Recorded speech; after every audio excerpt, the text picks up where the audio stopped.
Welcome back to my channel. You already know it's your boy Hood Diggity, the Rock Reactor, back with another video. Yes, sir. Before I proceed, let me know where you tapping in from. Let me know what country, what city, what mountain, what hill, what cave, what island, what planet, what universe. Let me know where you at. Represent your hood. Yes, sir. So Trump and Zohran Mamdani, the mayor of NYC, finally met up. We got to see how this works. At the end of the day, guys, they should work together. Politicians are supposed to be there to work for the people, and at the end of the day, they should all want the same thing. Even though there's differences into how they're going to do it, but they should all want the best for the people. And by them going against each other, especially in the same country, by them going against each other, what people that are going to suffer are only the people under it. It's just like when parents fight and the children are always the one that suffer. But let's take a look. Let's take a listen to what happened to their meeting. Trump meets Zohran Mamdani in New York. Takes media questions at the White House. Let's take a listen. And before we do, guys, if you haven't already, make sure you subscribe to my channel, hit the notification bell, hit the like button. Any donations to my channel will be greatly appreciated. My PayPal account is on the screen. Let's listen.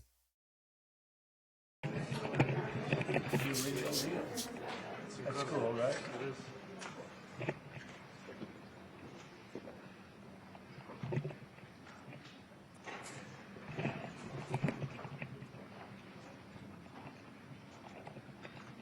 Well, thank you very much. We've just had a great meeting, a really good, very productive meeting. We have one thing in common. We want this city of ours that we love to do very well.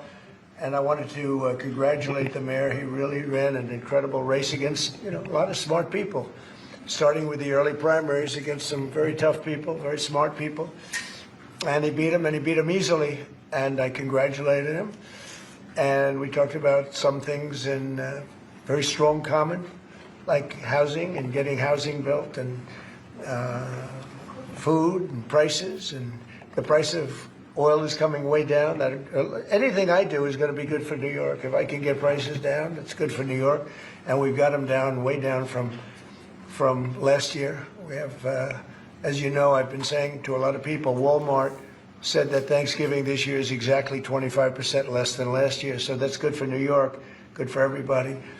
But I just want to congratulate. I think you're going to have, hopefully, a really great mayor. The better he does, the happier I am, I will say. There's no difference in party. There's no difference in anything. And we're going to be helping him to make everybody's dream come true, having a strong and very safe New York. And congratulations, Mr. Mayor. Thank you, Mr. President. Thank you. I appreciate it. Please.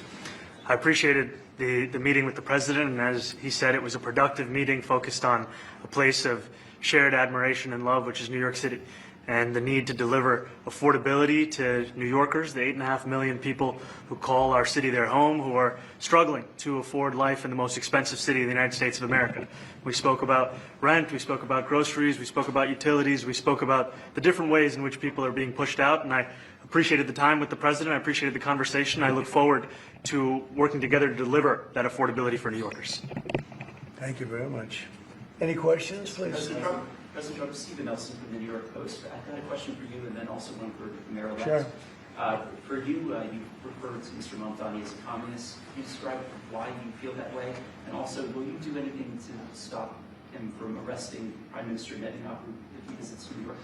Well, we didn't discuss your second part of the question. And on your first part, he's got views that are a little out there, but who knows? We're going to see what works, or he's going to change. I have a feeling this looks staged, guys. Like there's some type of acting. They're not really being real because there was too much animosity. All of a sudden they met, and all of a sudden they're friendly.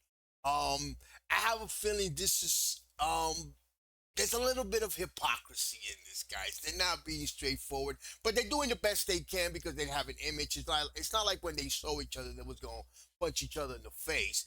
But I have a feeling this is not, they're not going to be having dinner together. Also, we all change. I changed a lot. From when I first came to office. It's now quite a while ago. It's quite a while. My first term was great. We had the greatest economy in the history of our country. We're doing even better now. We're doing much better now than we did even the first term. And I can tell you, some of my views have changed. And we had discussions on some things. I'm not going to discuss what they were, but that I feel very confident that he can do a very good job. I think he's going to be. I think he is going to surprise some conservative people, actually, and some very liberal people. He won't surprise them because they already like him. And Mr. Mamdani, it sounds like you had a productive discussion, but just days ago you referred to President Trump as a despot who betrayed the country. You said you would be his worst nightmare and accused him of having a fascist agenda. Are you planning to retract any of these remarks to improve your relationship? I think both President Trump and I, we are very clear about our positions and our views, and what I really appreciate about the President is that the meeting that we had focused not on places of disagreement, which there are many, and also focused on the shared purpose that we have in serving New Yorkers. And frankly, that is something that could transform the lives of the 8.5 million people who are currently struggling under a cost of living crisis with one. Very good answer. That was a very good answer, man. That was straight up a politician's answer. I was wondering, I was like, whoa, what's he gonna say to this? That was a good answer, man. I give it to him. I love that answer, man. That was a straight up politician answer right there. 1 in 4 living in poverty. And the meeting came back again and again to what it could look like to lift those New Yorkers out of struggle and start to deliver them a city that they could do more than just struggle to afford it, but actually start to live in it. And I've been called much worse than a despot, so it's not that insulting. Maybe I think he'll change his mind after we get to working together. Yes, please. Mr. President, from MTV Lebanon. Good. I would like to ask you a question about the Middle East regarding Sure. you said that Hezbollah in Lebanon is not in a good position. And Lebanon now is the final unresolved after Gaza and Syria.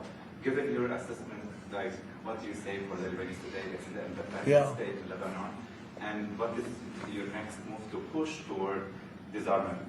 Sure. Well, we are pushing for total disarmament of Hamas and, frankly, everybody else. And we actually have peace in the Middle East. As you know, the King of Saudi Arabia just left yesterday. We had some great meetings, and he's made a contribution toward the United States of more than $1 trillion. We have now over $20 trillion coming in. No country has ever had anything like that, not even close. If you go to 2 trillion or 1 trillion, it's a lot. We have 20 or $21 trillion. I think that Hezbollah has been a problem in Lebanon, big problem.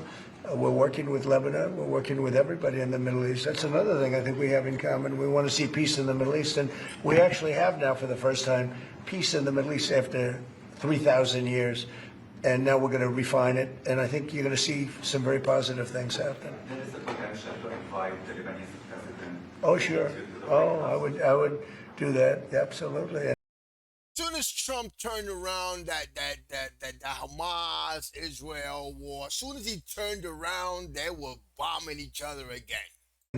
If the mayor would like to be here for that meeting, because I know he feels very strongly. I think you feel very, very strongly about peace in the Middle East. I think We desperately want it, and that's something that I shared with the president, that when I spoke to New Yorkers who had voted for the president last November on Hillside Avenue and Fordham Road, I asked them why. I heard again and again 2 major reasons. One was that they wanted an end to forever wars. They wanted an end to the taxpayer dollars we had funding violations of human rights, and they wanted to address the cost of living crisis. And I appreciated the chance to discuss both of those things. He said a lot of my voters actually voted for him, and I'm 1 in 10. And I'm okay with that. I'll do that. I'll sign it. Give it to me. I'll sign it in a minute. That's pretty good. Mr. President, please. You threatened to send federal troops to New York City. You both have differences when it comes to ICE agents in New York City. Mr. Mamdani, you called ICE a rogue government entity.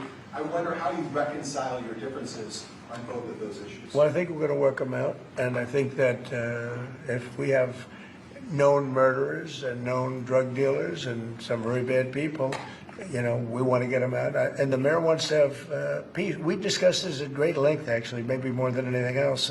He wants to have a safe New York. Ultimately, a safe New York is going to be a great New York. If it's not safe, no matter how well we do with pricing and with anything else, we can talk about anything you want. If you don't have safe streets, it's not going to be a success. So we're going to work together. We're going to make sure that if there are horrible people there, we want to get them out. I think he wants to get them out, maybe more than I do. So we'll work together. We discussed it at great length. Yes, please. Yeah, two questions, if I may. One for you, Mr. President, from BBC in a second. But first of all, for the Mayor-elect. You're both, from different parts of the political spectrum, you're both populists, though. And I just wondered to what extent, with the President's campaign style, his techniques, his social media use, inspired any part of your campaign? Well, I actually told the president that, so much of the focus of our campaign has been on the cost of living crisis. And when we asked those New Yorkers who had voted for the president, when we saw an increase in his numbers in New York City, that came back to the same issue: cost of living, cost of living, cost of living. And they spoke about the cost of groceries, the cost of rent, the cost of Con Ed, the cost of childcare. And too often politicians are looking to lecture to New Yorkers what they should care about as opposed to listen. And when we spoke to those voters who voted for President Trump, we heard them speak about cost of living. We focus on that same cost of living, and that's where I am really looking forward to delivering for New Yorkers in partnership with the president on the affordability agenda.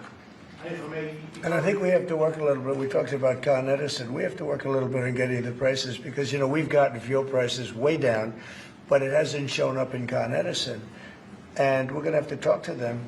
If we're sending them fuel at a much lower price than it was a year ago, which is true, we have to get Con Edison to start lowering their rates. Absolutely. And if I may, last week you told me you were pushing ahead with your plans to sue BBC for up to $5 billion. You were going to speak to Prime Minister Starmer as well. Is there any progress or any updates on those issues? Well, we get along very well with the Prime Minister. We made a deal with UK. I like him. He's a fine person. And, I think they have some big energy problems. They've got windmills all over the place. They're going to have to start using other methods because their energy is out of control. Talking about in the UK, it's out of control. And he's got that problem. He's got a big immigration problem, as you know, and he's got a big energy problem. And we talk about it. He's a good man. Prime Minister's a good man. You had a chance to speak this week. I haven't spoken this week. Mr. President, have you spoken to President Zelensky, or do you intend to meet Who? with President Zelensky about your plan? Are you going to meet with him? I've spoken with their people. We have a plan. It's horrible what's happening. It's a war that should have never happened. It would have never happened if I was president. And It's a horrible plan, by the way. I'm totally against it. Horrible plan. it's a shame. And I thought they should have acted quicker. But it's a cold winter, and a lot of the you talk about utilities, but a lot of the big energy producing plants have been under attack, to put it mildly, to put it nicely. We have a way of getting peace, or we think we have a way of getting peace. He's going to have to approve it. Just so sad, so many people. Last month they lost 25,000 soldiers. This is something, we haven't seen anything like this since the Second World War. And they're averaging 6,000 or 7,000 a week between the two of them, dead soldiers. And it goes on. And I think they're getting reasonably close. But I don't want to predict. I would have said that would have been one of my early ones. I did 8 peace deals of countries, including in India, Pakistan. You could even go, in fact, they're coming here in a week or two, go to the Congo and Rwanda. That was 10 million people dead. And we worked something out on that, but so many. And the one I thought would have been, for me, because I have a very good relationship with President Putin, I thought that would have been maybe quicker, but it does take 2 to tango. And now you just see all the death. And it doesn't affect us other than the fact that we don't want to see all those people that really, it's on the other side of the ocean. It's a war that should have never happened. It did happen. I blame the person also sitting right behind this desk. This is a war that should have never happened, and it wouldn't have happened if I were president. But we're trying to save a lot of lives. They're losing 25,000 lives over the last short period of time. That's Ukrainian and Russian, and it's a shame. Guys, the Ukraine peace plan, guys, that sucks. That's a piece of shit. I have to say, guys, the Ukraine peace plan, if that was the case, if Ukraine was to take that, they don't even need Trump, because that's a surrendering plan. That's just a plan for them to surrender to the Russians. The Ukrainians is basically going to pull their pants down, bend over to the Russians, and give them everything. and they're not gonna have nothing. So they should just throw that in the garbage. And I know that President Zelensky is not gonna go for that. What happens if I want to ask the mayor-elect about a House resolution just passed overwhelmingly to condemn socialism, including with 86 Democrats, all of House Dem leadership, and the minority leader, Hakeem Jeffries, despite his endorsement of you. What's your reaction to that? I have to be honest with you, I focused very little on resolutions. Frankly, I've been focusing... Condemn socialism. I understand. I think the focus is on the work at hand. I can tell you I am someone who is a democratic socialist. I've been very open about that. And I know there might be differences about ideology, but the place of agreement is the work that needs to be done to make New York City affordable. That's what I look forward to. And I want to clarify your answer to Stephen Nelson. He asked about Democratic socialist. That's why people call it, that's a communist. your comment calling the president a fascist. And your answer was, both President Trump and I have been clear about our positions and our views. Are you affirming that you think President Trump is a fascist? I've spoken about... That's okay. You can just say yes. Okay. All right. Okay. It's easier. It's easier than explaining it. I don't mind. And Mr. President, I wanted to ask you also about this Ukraine plan. Yeah. President Zelensky said Trump is going light on him. You see, Trump is a good dude, guys. So a lot of people hate Trump, but Trump is a good dude. Look, he's accepting. He said, go ahead, tell him I'm a fascist. It's all right. I can take it. It's okay. He don't even give a fuck. I've been very open That's why they say Trump is gangster for shit like that. about that. And I know there might be differences about ideology, but the place of agreement is the work that needs to be done to make New York City affordable. That's what I look forward to. And I want to clarify your answer to Stephen Nelson. He asked about your comment calling the president a fascist. And your answer was, both President Trump and I have been clear about our positions and our views. Are you affirming that you think President Trump is a fascist? I've spoken about... That's okay. You can just say yes. Okay. All right. Okay. It's easier. It's easier than explaining it. I don't mind. And Mr. President, I wanted to ask you also about this Ukraine plan. Yeah. President Zelensky said today that his country would risk either giving up a partner or giving up its dignity. There's been criticism that this deal... You mean he doesn't like it? It's unclear. He was sort of Well, pretending... he'll have to like it. And if he doesn't like it, then, they should just keep fighting, I guess, The suggestion that he made, though, was that if he doesn't accept it, that the U.S. would pull back. I agree that they should keep fighting, some way, somehow. It is better to die on your feet than to live on your knees. Its support for Ukraine. Is that Well, at some accurate? point, he's going to have to accept something. He hasn't accepted. You remember right in the Oval Office not so long ago, I said, you don't have the cards. Don't forget, I inherited this war. I would have never, this war never would have happened. I inherited this war. And I thought he should have made a deal a year ago, 2 years ago. The ultimate deal would have been if it never started. That would have been the good deal. That could have been done too if you had the right president, but you didn't have the right president. Mr. President, cost of living is something that you and Mr. Mamdani seem to agree on. Right. Democrats have run New York City for a long time, Mr. Mamdani. Do you see Democrat policy specifically as being a problem? And I'd like that to be a question that both of you could answer in New York City. Look, I think that there are many things in our city where we have to own the responsibility of it, things that existed long before the president was the president. And those are also part of the message of our campaign, was to take on a broken politics of the past. And I ran against a number of candidates who represented different versions of that past. And what we found time and again is that working people were left behind in the politics of our city. And what we're looking to do is put those people right back at the heart of our politics so that we don't have a situation where we're in the wealthiest city in the history of the world, and yet 1 in 5 can't even afford $2.90 for a Metro card. We had some interesting conversation, and some of his ideas really are the same ideas that I have. But a big thing on cost, the new word is affordability. Another word is just groceries. It's sort of an old-fashioned word, but it's very accurate. And they're coming down high. They were, we had, both of us, we had the highest inflation in the history of our country the last 4 years under the Biden administration. And we've got inflation down now to a normal number. It's going to go even a little bit lower than that. Katie, do you have something in a bit? Mr. President, thank you so much. Mr. Mamdani often talks about New York City being covered by international law, that they will follow international law. doesn't often talk about the U.S. Constitution. What is your response to that? Well, I don't know what you're referring to in terms it could be covered by international law, local law. It's covered by a lot of laws, but it's covered by U.S. law. Are you referring to anything in particular? He just says that they're a city that endorses and enforces international. You notice, you know that but maybe that wasn't the whole video. I don't know, guys. I just picked that one at random. But I noticed that they never spoke about immigration. Nor were they asked about what they're going to do about immigration. They did talk about ICE, but they didn't really talk about immigration, illegal immigration, how they're going to tackle that in New York City. That's a big problem in New York City. Not just the bad guys, but the good guys. Illegal immigration is illegal immigration. Yes, the murderers and the rapists and the pedophiles and the drug dealers and the bad hombres, they need to be given priority. But no matter what, illegal immigration is illegal immigration. I noticed they did not touch on that.